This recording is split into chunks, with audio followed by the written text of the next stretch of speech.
Writer ने ये कहा, ये मैकाले पुत्रों को, ये जो वरद पुत्र हैं, ये अलग अलग विश्वविद्यालयों में हैं, और उसमें खास विश्वविद्यालय जिनका मैं नाम बिना लिए आप समझ जाएंगे। कुछ विश्वविद्यालय राष्ट्रीय राजधानी क्षेत्र दिल्ली में है, कुछ विद्यालय बंगाल में भी है, वहां भी ऐसा चलता है। तो इन विश्वविद्यालयों में जो ये हेजीमनी थी, ये जो प्रभुत्व था मैकाले वरद पुत्रों का, जिनको उस भाषा से नफरत, भारतीय भाषाओं से नफरत, संस्कृत से नफरत, तेलुगु से नफरत, तमिल से नफरत, मराठी से नफरत, बंगाली से नफरत, असमी से नफरत, कन्नड़ से नफरत, इनको नफरत, हिंदी से नफरत, अंग्रेजी से प्रेम, सब कुछ अंग्रेजी में। हमारे सुप्रीम कोर्ट में आज भी सब कुछ अंग्रेजी में चल रहा है। पटना में एक एडवोकेट महोदय ने कहा, एक जज साहब ने कहा कि why you are arguing in front of me if you know that even you know that I do not understand Hindi. तो एडवोकेट साहब ने कहा, यही तो मिलॉर्ड रोना है, हुजूर यही तो रोना है कि आपको हिंदी समझ में नहीं आती और हमको अंग्रेजी समझ में नहीं आती। तो यहां तो इंटरलोक्यूटर है, यहां तो द्विभाषी यहां पर बैठा हुआ है, तो द्विभाषीय का इस्तेमाल करिए, आप द्विभाषीय से पूछिए। लेकिन ये मैं अंग्रेजी सीख करके आपसे आर्गुमेंट करूंगा, ऐसा नहीं हो सकता है। कल प्रधानमंत्री ने इस अखाड़े पर कहा कि स्पेन में बड़ा तो स्पेनिश बोला जाता है, जापान, रसिया और चाइना अंग्रेजी में तो सब बात नहीं करता है। उन्होंने जापान का उदाहरण दिया, रसिया का उदाहरण दिया, चाइना का उदाहरण दिया। ये सारी सभ्यताएं और ये सारी अर्थव्यवस्थाएं भारत से बहुत आगे है। उसके बारे में उन्होंने जिक्र किया, जिनको अपने स्वभाषा पर या स्वभाषा के साथ प्रेम नहीं, वो राष्ट्रवादी कैसे होगा। तो कम्युनिस्टों का जो ये अलायंस था, आज में कम्युनिस्टों के जो जनक थे श्रीपद अमृतपद डांगे साहब, वो कैसे, बड़े ही धुरंधर ब्राह्मण थे, वो नासिक के देशस्थ ब्राह्मण थे श्रीपद अमृतपद डांगे। बड़े उनके पिताजी बहुत बड़े ऑफिसर थे, सरकारी अधिकारी थे और बड़े जमींदार थे। पैलेस्टियल बिल्डिंग में रहते थे श्रीपद अमृतपद डांगे, और उन्होंने एम.एन. रॉय के साथ मिलकर के, और फिर कम्युनिस्ट पार्टी में उसमें फिर हुसैन साहब भी आए, बहुत सारे लोग आए, उस पर तो मैं अलग से एक दिन बात करूंगा। और इसी श्रीपद अमृतपद डांगो को इन कम्युनिस्टों ने 1981 में पार्टी से ही निकाल दिया। फिर अपनी बेटी के साथ इन्होंने पार्टी का निर्माण किया। तो कम्युनिस्टों के इतिहास पर फिर बाद में कभी चर्चा करेंगे। और इनके ऊपर यह भी आरोप लगा कि इन्होंने ब्रिटिश एम्पायर के साथ, ब्रिटिश शासन से माफी भी मांगी। जो कम्युनिस्ट प्रचार करते हैं माफी वीर कहते हैं वीर सावरकर को। माफी वीर सबसे, इनके जो सबसे बड़े फाउंडर थे श्रीपद अमृत डांगे, उनके भी इतिहास इसी से लिखे हुए हैं। कहां पे, कौनपुर कॉन्स्पिरेसी उसको कहते हैं, KARW होता है, कौनपुर लिखा जाता था, काव से होता था कौनपुर, अब तो कानपुर होता है। तो कानपुर कॉन्स्पिरेसी जो था, बोल्शेविक कानपुर कॉन्स्पिरेसी, उसमें ये लोग गए थे। उसमें 2-3 मुस्लिम भी थे, हुसैन साहब भी थे, और भी थे, उस्मानी जी भी थे, ये सारे लोग थे। इन लोगों ने माफी मांगी, कई लोगों को माफी भी मिली। लेकिन मैकाले की जो विचार है, मैकाले का जो सोच है, जिन्होंने भारतीय ज्ञान परंपरा को तहस नहस किया, उस पर कल प्रधानमंत्री ने हमला किया, और गदा से हमला किया। कैसा हमला किया? प्रधानमंत्री ने कहा 1835 में जो विचार पनपा था, जिसकी बीज बोई गई थी, जो वृक्ष बन गया है, उस वृक्ष को 2035 में समूल जड़ से खत्म कर दूंगा। मैं सैल्यूट करता हूं नरेंद्र दामोदर दास मोदी को, सैल्यूट करता हूं। भारत का कोई प्रधानमंत्री इस तरह की हिम्मत नहीं कर सकता, नहीं किया। आज नरेंद्र दामोदर दास मोदी ने उस अखाड़े पर चढ़कर कहा कि 2035 में, 1835 में जो बीज बोई गई थी, उसे समूल नष्ट कर दूंगा। पूरे देश को प्रधानमंत्री का स्वागत करना चाहिए, समूचे देश को, जो राष्ट्रवादी हैं, जो अपने देशी विचार पर, अपने देश पर गौरव करते हैं, अपने देश, अपने अतीत पर, दुनिया की सबसे प्राचीन सभ्यता पर जिनको गौरव है, उनको आज उठ खड़े होने का वक्त आ गया है। और प्रधानमंत्री को कहिए, आप 2035 का इंतजार मत कीजिए प्रधानमंत्री जी, आज 2025 के कहिए, दिसंबर आते आते 2031 दिसंबर 2025 को ही मेकालो के वरद पुत्रों की जो विचारधारा थी और मेकालो की जो विचारधारा थी उसको खत्म कर दीजिए, नस्त नाबूद कर दीजिए, हटा दीजिए।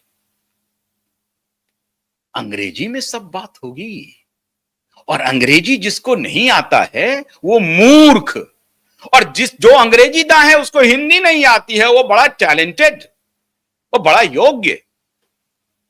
अरे मीडिया संस्थानों में जाइए, अंग्रेजी के पत्रकार को अधिक सैलरी, हिंदी वाले पत्रकार को कम सैलरी। इससे बड़ी बात और क्या हो सकती है? अंग्रेजी में आर्गुमेंट करने वाले बड़े लॉयर, हिंदी में आर्गुमेंट करने वाले छोटे लॉयर। अंग्रेजी में बात करने वाले डॉक्टर बड़े विद्वान डॉक्टर, हिंदी में बात करने वाले बहुत मूर्ख डॉक्टर। इसीलिए आयुर्वेद, इसीलिए नेचुरोपैथी नहीं देखा जाए, क्योंकि आयुर्वेद में संस्कृत का प्रयोग होगा, तमिल का होगा, तेलुगु का होगा, कन्नड़ का होगा, मराठी का होगा। वो नहीं, अंग्रेजी में बोलेंगे, टाई कोट सूट पहन लेंगे, बहुत अच्छी बात। आपकी जो सभ्यता की अच्छी चीजें हैं उसे अडॉप्ट करने में कोई गुरेज नहीं है, लेकिन विचार अडॉप्ट नहीं करेंगे। जापानीज सूट पहनते हैं, चाइनीज भी सूट पहनते हैं, लेकिन चाइनीज भाषा में बोलते हैं। रशियन सूट पहनते हैं, लेकिन रशियन भाषा में बोलते हैं। आपको क्या आपत्ति है अपनी राष्ट्रभाषा पर गौरव? और हर बार, हर साल, हर वर्ष राष्ट्रभाषा सप्ताह मनाया जाता है भारत में। राष्ट्रभाषा सप्ताह हर वर्ष सितंबर माह में, और हर बार यह कहा जाता है जितने नवरत्न कंपनियां हैं हिंदी में प्रयोग करिए, बहुत अच्छा रहेगा। यह आज से नहीं चल रहा है, यह 1950 से चल रहा है, राजेंद्र बाबू के जमाने से चल रहा है, लेकिन प्रयोग कोई नहीं कर रहा है।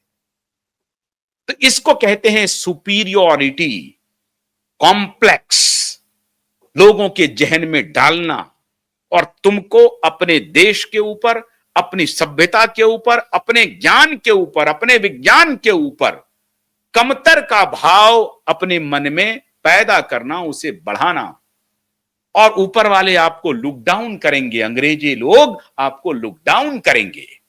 रोमिला थापर को पूछा गया कि संस्कृत भाषा आपको आती है? कहा नहीं आती, नहीं आती। फिर आप केस लेकर के क्यों आए हैं राम मंदिर के खिलाफ? कोई जवाब नहीं था इनके पास। एजेंडाधारियों को प्रधानमंत्री नरेंद्र दामोदर दास मोदी ने जिस तरह से कल कहा है कि 2035 में मैं 1835 के जड़ को खत्म कर दूंगा, पूरे देश को प्रधानमंत्री की तारीफ करनी चाहिए। यह मामला विचार से जुड़ा हुआ है, यह मामला भारत से जुड़ा हुआ है, यह मामला प्रधानमंत्री से जुड़ा हुआ नहीं है। यह ऐसा नहीं है कि भारतीय जनता पार्टी के एक नेता ने कह दिया, नहीं।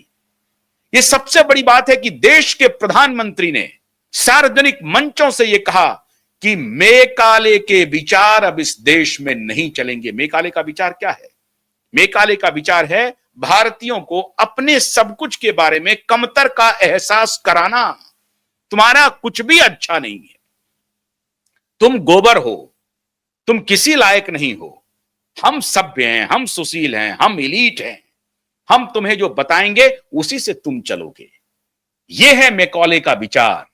और इसी मैकॉले के इसी विचार ने देश के विश्वविद्यालयों को प्रभुत्व में रखा, और अंग्रेजी स्कूल का जो विस्तार हुआ, यही मैकॉले पर के ऊपर तो बहुत लंबी चर्चा हो जाएगी। मैकॉले ने क्या किया, ब्रिटिश संसद में जाकर के क्या कहा भारत के बारे में, ऑन रिकॉर्ड है, ब्रिटिश लाइब्रेरी का हिस्सा है। बहुत सारे षड्यंत्र चले। मैकॉले ने देश को तोड़ने के लिए हिंदुओं को जातियों में विभाजित करने का बड़ा प्लान लाया। 1840 तक भारत का लिटरेसी रेट क्या था पता करिए, ब्रिटिश लाइब्रेरी में पड़ा हुआ है। भारत सोने की चिड़िया थी।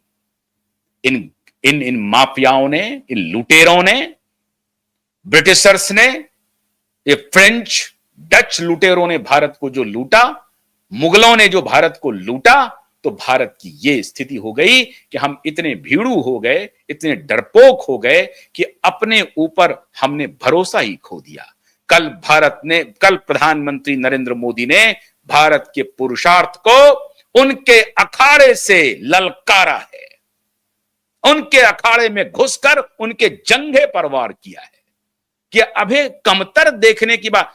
हम एडिटर इन चीफ हैं, 5 किताब लिख दिए, अंग्रेजी जानते हैं, बड़े विद्वान हैं आप, उसके बाद जो भी लिख दीजिए कूड़ा कट कर, मारे बारे आप तो बड़े विद्वान हैं क्योंकि अंग्रेजी में लिख रहे हैं साहब। आपका विचार तो अद्वितीय है, इसकी तुलना नहीं हो सकती कहीं पर। मित्रों, मैंने इसीलिए आज गांधारी, दुर्योधन और भीम का उदाहरण आपके सामने पेश किया है। हमारे देश के प्रधानमंत्री एक दूसरे महाभारत युद्ध की शुरुआत कर चुके हैं और उन्होंने टाइमलाइन दिया है 2035 का। मैं तो कहूंगा 2035 का इंतजार मत कीजिए, अपने बच्चों को, अपनी पीढ़ियों को बताइए कि तुम कितने ज्ञानवान हो, तुम्हारे पास जो भारतीय ज्ञान परंपरा है उसका शोध करना शुरू करो। और ये हेल्थ केयर में सबसे ज्यादा महत्वपूर्ण है। ये खान पान, रहन सहन, वेशभूषा, हर तरह से आपको कमतर बना दिया, आपको डीजेनरेट किया, आपको डिग्रेड किया, आपका जेनरेशन लॉस हो गया है। इसलिए प्रधानमंत्री ने जो बात कही है कि 2035 तक हम इस डीजेनरेशन करने वाले विचार को, डिग्रेड करने वाले विचार को, लुक डाउन करने वाले विचार को समूल नष्ट कर देंगे, तो मैं आप सबसे आह्वान कर रहा हूं कि प्रधानमंत्री के साथ खड़े हो जाइए। डिफरेंसेस अपार्ट, ये सबके लिए मैं कह रहा हूं, सारी पार्टियों के लिए कह रहा हूं, सब लोगों के लिए कह रहा हूं, सब जमात के लिए कह रहा हूं, हिंदू, मुसलमान, क्रिश्चियन, सबके लिए कह रहा हूं, और सनातनियों के लिए तो मैं खास तौर से कह रहा हूं।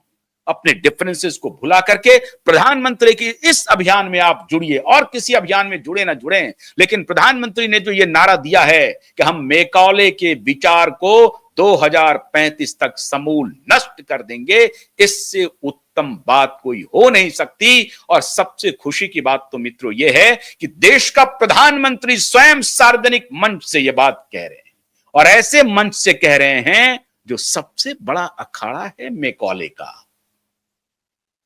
इसलिए मैंने कहा कि उस अखाड़े में घुस करके प्रधानमंत्री ने दुर्योधन के जंघे पर वार कर दिया है।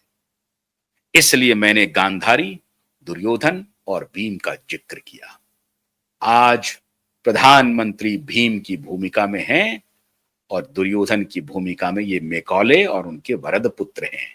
ये उनका अखाड़ा था और उसी अखाड़े में उतर करके इन्होंने जंघे पर वार किया है। हमें उम्मीद है कि आप हमारे इस विचार से सहमत होंगे और इसे जन जन तक पहुंचाएंगे। अच्छा लगे तो वीडियो को शेयर कीजिए। जिन्होंने चैनल सब्सक्राइब नहीं किया है वो सब्सक्राइब कीजिए। चैनल के साथ खड़े रहिए। आपका एक एक सहयोग, आपका हर सहयोग, लाइक, शेयर, हर प्रकार का सहयोग एक ऐसे विचार को आगे बढ़ाएगा जो भारत को पुरुषार्थी, भारत को स्वाभिमानी और भारत को समृद्ध बनाएगा। बहुत बहुत शुक्रिया। नमस्कार।